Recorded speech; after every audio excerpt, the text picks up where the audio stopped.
So we'll continue with demand for labor. So today we're going to talk about the long run demand for labor. In the long run, all factor inputs are variable, so which simply means that they can be adjusted in the long run. So the long run demand curve illustrates the relationship between the wage rate and the quantity of labor demanded by firms when all factors of production, including capital, can be adjusted. So in the long run, all factors of production are variable, which simply means they are flexible. We can replace them at any point in time. So for in developing, so we have to check or we have to look into the kind of economy we have or the kind of world we are into. So we have the developed economy and we have the developing economy. For developed economy, what is the relationship between labor and wage rate in developing economies? Or relationship with labor and the other factor input in a developed economy. So let's start with developing economy. In developing economy, it is expected that labor is cheap. Like countries in Africa, they have cheap labor.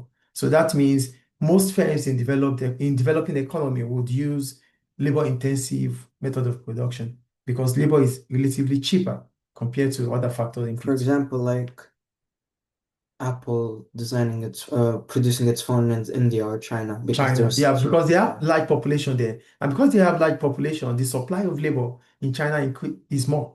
So if the supply of labor increases, though we're not talking about supply, but that brings about it. If the supply of labor is high than the demand, then the wage rate is expected to fall. So countries like China, India, they have a cheap supply, a cheap price for labor, which means the wage rate in these countries are less Low. compared to using equipment. As a result of that, firms in those countries would want to use labor-intensive unit of production. Is it clear? Mhm. So that is in developing economies. Then we talk about developed world. In the developed world, the cost of labor is higher, is expensive compared in relation, is expensive when you compare it with labor or with equipment. So firms in developed worlds, they will prefer to use equipment rather than labor because labor is expensive in developed economies.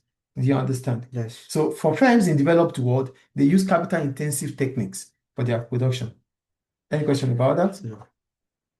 So that's about long run demand for labor curve. I think it's clear, right? Mhm. Good. So that takes us to perfect and imperfect competition.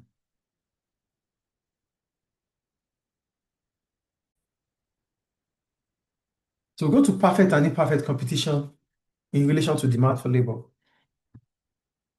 In a perfect competition, firms can supply any quantity of goods to the market at the same price per unit. However, the marginal revenue product curve falls because of diminishing returns. In a perfect competition, where consumers have the same knowledge as firms, that means there's perfect knowledge in a perfect competition. Firms in the perfect competition are all price takers. So which simply means that if a firm wants to supply more in that market, it has to supply it at the market price. Do you understand what I'm saying there? So that means firms in a perfect competition can supply products at the same market price. But what happens within that time period of time, there's always going to be a fall in the marginal revenue for products. Why? Because there's always going to be diminishing returns in the perfect competition.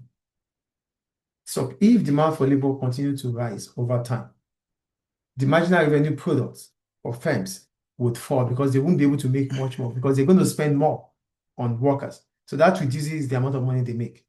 Do you understand? Yeah. So that is the point about a perfect competition.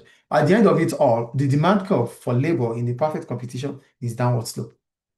Then, in an imperfect competition, in an imperfect market, firms can sell at any price they want to sell, yes. But what happens?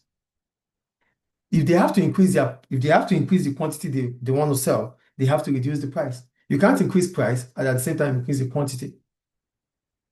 Is it making sense to you? Yes. For example, we're talking about even a monopoly. It's an imperfect competition. So you cannot increase the price and increase the quantity at the same time. So in an imperfect competition, firms can only increase the quantity they want to sell by reducing the price. So which means the higher the price, the lower the quantity demanded. So definitely, both a perfect and imperfect competition, when it comes to demand for labor, is always what? Downward slope. Okay. So that means they can only employ more workers if the wage rate is falling. And they can only also they can only increase the quantity they sell if the price is what? Reduced. Is it clear? Yeah. So in summary, firms in both perfect or imperfect market as their demand curve for labor as the same as marginal revenue product curve for labor. So it's always downward slope. So either what you are selling or who you are employing. You employ more if the wage rate is falling. You sell more if the price is falling. So that is downward slope. Is it clear? Yeah. Any question about that? No.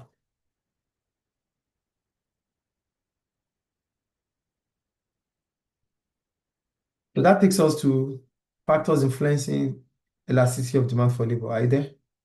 Are you there, please? Yeah. Okay.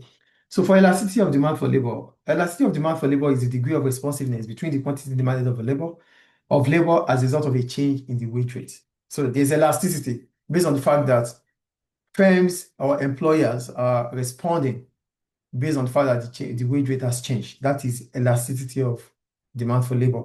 Then we have higher elasticity and lower elasticity. It's not here, but I wrote it out anyway. For higher elasticity, it means that a larger change in employment has bring about based on the fact that there's a change in the wage rate. So as long as the wage rate changes, that brings about or a larger change in employment. That means there's higher elasticity. And for lower elasticity, it means that there's a smaller change in employment as a result of a change in the wage rate. I think it's clear. So the formula for elasticity of demand for labor is percentage change in the quantity of labor demanded divided by percentage change in the wage rate. Any question about that? No. Then we have elastic demand for labor and inelastic demand for labor. It is elastic demand for labor if it is greater than 1. And it simply means that there's a small change in the wage rate based on the fact that there's a large change in the quantity demanded for labor. So a smaller change in the wage rate that brings about a larger change in the quantity demanded for labor is elastic. And it is inelastic if there's a smaller change in the wage rate that brings about a relatively smaller change or impact in the quantity demanded for labor. So if the elasticity of demand for labor is less than 1, it means it is inelastic. And if the elasticity of demand for labor is greater than 1, it means it is elastic. Is it clear? Is it clear, please? Yeah. Okay.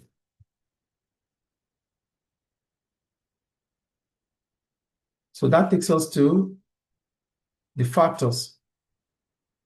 So that takes us to the factors that affect or that influence elasticity of demand for labor. The first one I'm going to talk about is time. And when we talk about that, we talk about the time period.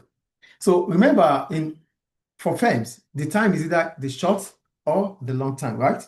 So in the long run, firms have more time to adjust their production processes and find substitute for labor, making demand more elastic compared to the short run. Time in the long run, because in the long run, all factors of production are flexible, which means firms have the time to adjust or to adjust or to change from using labor to capital, because in the long run, all factor inputs are variables. Do you understand? Mm-hmm. So they can adjust their production process to whatever suits them in the long run. But that is not possible in the short run. So that means in the short run, the demand for labor is always what? Price inelastic. But in the long run, demand for labor is what? Demand for labor is wage elastic. Do you get it, please? Yeah. In the long run, firms can change. They can substitute for labor. Yeah. So it means it is elastic in the long run. But in the short run, it is inelastic because it is not adjustable. Because there's no availability of substitutes. Might be like one of the reasons. Yeah, one of the reasons. So in the short run, you might find it difficult to find a substitute. So short run or long run determine if it is elastic or inelastic. It is elastic in the long run. It is inelastic in the short run. Clear? And then another factor that could influence elasticity of demand for labor is availability of substitutes. So for substitute, the easier it is to substitute other factors such as capital for labor, the greater response it becomes. So if it is easier for firms to find a substitute for labor, that means they can adjust. That means it's elastic. But if it is difficult for firms to find a substitute for labor, mostly the substitute for labor is always capital. So if it is difficult for firms to find a substitute for labor, that means it is inelastic. Do you get it? So the demand for labor becomes inelastic because they cannot find substitute. Clear? Yeah. The third one, elasticity of demand for the product itself. Now let's look back to what demand for labor is. We said demand for labor is what derived demand. So it simply means workers are employed because of the services or the goods they have to produce. So if the demand for the goods are increasing, firms will not have any other choice than to increase the quantity of workers needed. Do you get the point here? Yeah. So here, labor is a derived demand. It is only demanded because the goods that it produces are in demand. So if the goods you are producing are in demand, then you can employ. A school will not employ a business teacher if they don't have a business department. So they're going to employ a business teacher because students in that school needs business. Do you get it? So there's a demand. So whoever you employ, you are employing them based on the fact that customers want that product. So, and if they want the product, firms have to employ workers to meet up with that demand. I think it's clear. Yeah. I don't know why you're smiling, but it's okay anyway. So, so if the demand for a good is elastic, it means the demand for labor for such products is also what? Elastic. If it is inelastic, the demand for labor is also what? Inelastic. Get the point here. If the demand for a product is elastic, the demand for labor will be what? Elastic. If the demand for product is inelastic, the demand for labor will be inelastic. Is it clear? Yeah. So how elastic it is depends on if the product is elastic or inelastic. I think it's clear. Yeah. So why is it so? It is so because firms can easily adjust production in response to change in the prices of the product. So if the price of a product if price of a product can increase, it's based on the fact that the demand for the product is increasing. At that point in time, firms will not care about paying more to the workers. I think it's clear. And the last one is the proportion of labor cost to total cost. So if labor costs are a large percentage of a firm total cost, the demand for labor may be more elastic, as firms will be more sensitive to changes in the wages. So if the proportion of what you have to pay as a firm or what firms have to pay is high in terms of the wages paid to workers, then they have to adjust. That means it is elastic for them. So they won't have any, because they will be sensitive about the wage they pay. So, but if the proportion of what they pay to firms or what they pay to workers is lesser to what their total cost is, then it is inelastic. Do you understand? So there's elasticity in the wage, there's elasticity for demand for labor if the proportion of what's being paid to workers are higher in respect to the total cost. But if it is lower, then it is inelastic. Is it clear? Yeah. So that's about elasticity and the influences on demand for labor.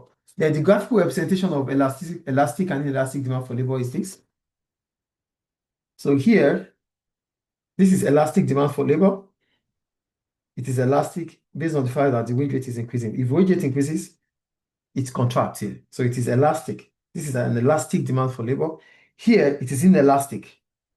It is inelastic here because the wage rate increases though, but there's no significant change in the quantity demanded for labor compared to here. Here it's more, here it's less. Is it clear? Yes. So that ends demand for labor. Yep.